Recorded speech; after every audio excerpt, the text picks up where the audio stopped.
back to my extra channel for a special feature talk. Is this light annoying? Let me know. I just thought it would brighten the video. I'm pretty cold. Anyway, this week, today even, we are talking about Harry Potter and the Deathly Hallows Part 2. Harry Potter and the Deathly Hallows Part 2 I love a lot, obviously because it is the final one, and for some reason I have been watching the special features in backwards order for the Harry Potters. I don't know why. I think it's just because I wanted to watch, sorry, I've got an itch on the back of my neck, because I wanted to watch these ones first.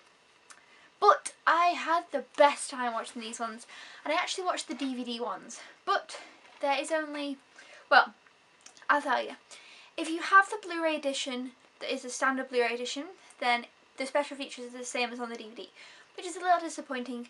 If you have the Blu-ray edition that looks like this cover that says Year 7, or in the, this comes in the box set, so it's got, you know, if you have this one, it has one extra special feature, which is a conversation with J.K. Rowling and Daniel Radcliffe. I have not seen that special feature, so I haven't watched the extra one on this Blu-ray. But if you have the normal Blu-ray or the normal DVD, the special features will all be the same. So let's talk about them. First, we have focus points. I didn't know what this was, and I was like, what is focus points? So if you were just browsing through the special features, you might not click on it, but it's actually got some really interesting things on there. I did write down exactly what they were, but I haven't wrote it, so I'm just going to try and remember. Pretty much I'll just tell you the ones that really stuck in my mind that I'd recommend watching. The first one was sort of about Neville. I don't remember what it's exactly called. You click on focus points and a lot of subtitles. No, what is the word? You know, more options to click on come up. And one is Neville something.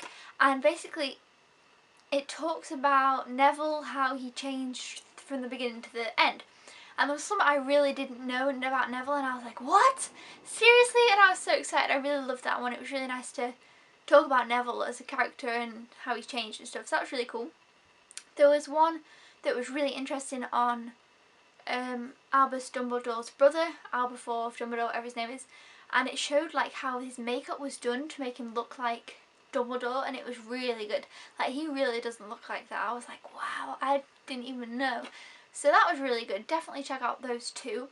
There's another one as well called The Room of Requirement, which shows how they did all the Room of Requirement and how they got all the stuff, like how many props they needed for that room, and it was insane, and I was like, oh, that's a good one.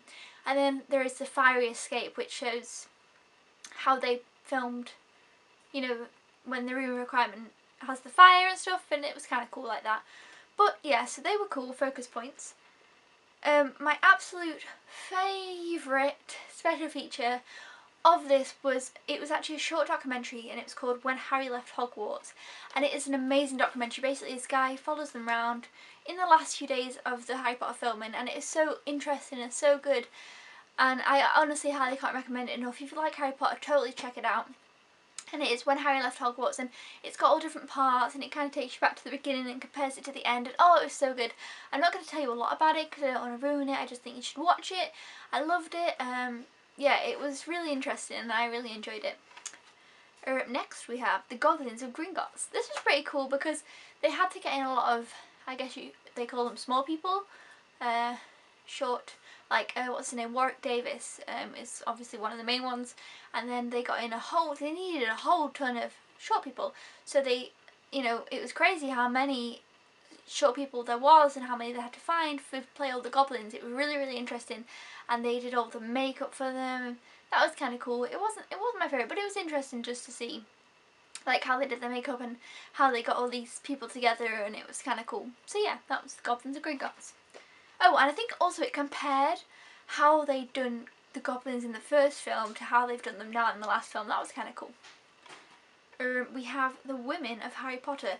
Now this is really interesting because of course J.K. Rowling is a woman herself, so she talks about how she wanted the women in Harry Potter to really be able to do equally as much as the men and have the powers, and how Hermione wanted to be really great and intelligent and be like a strong role model for women, and Bellatrix and Mrs. Weasley as a mother, and how she's so much more as well, and all that kind of stuff, and it was really good.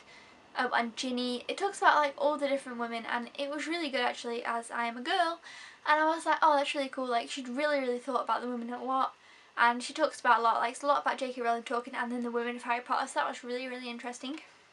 And then the rest aren't that interesting. We have Warner Brothers Studio Tour London, which is obviously just them talking about the Warner Brothers tour, and then Pottermore Preview, which is just a preview of the Pottermore website, and then additional scenes, which I honestly never find additional scenes too interesting, or deleted scenes, whatever, because they usually are just like a snippet and they're not in the film, so you're kind of not in the moment of the film and it's confusing. So yes, so that is just a quick overview of the Harry Potter and the Deathly Hallows Part 2 special features. If you have this DVD, losing my voice, or Blu-ray, definitely check out When Harry Left Hogwarts, because seriously I enjoyed that so much, and it was really emotional by the end, and I was like, oh my god, I loved it. I'd watch it again. I really enjoyed that little documentary, so totally check it out. And yeah, if you want to see more special feature videos, let me know down below and I will make more of these. I'm hoping to do some Disney ones, so yeah, check them out. So thanks very much for watching, and I will see you in the next video on my main channel or this extra channel, who knows. So yeah, thank you. Bye!